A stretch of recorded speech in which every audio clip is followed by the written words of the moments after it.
In today's video, I'm going to teach you how to find your API token in Goodday.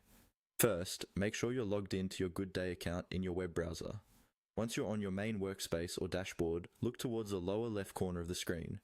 Here, you should see your profile area, usually showing your name or profile picture. Go ahead and click on your profile name. This opens up a small menu that gives you access to various personal and account-related options. From that menu, you'll want to move into your account settings. Look for the option labeled Account Settings and click on it. This will take you to a dedicated page where you can manage different aspects of your Goodday account, such as personal information, preferences, and more advanced tools. It may take a second to load, so just wait if the page needs a moment. Once the account settings page is open, look for a tab or section named API.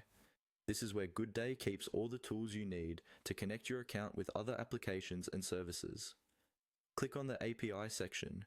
When you open it, you should see information about API access, along with options to create or manage your API tokens. Now you're ready to generate your API token. On this page, find the button labeled Generate. Click on Generate to create a new API token for your account.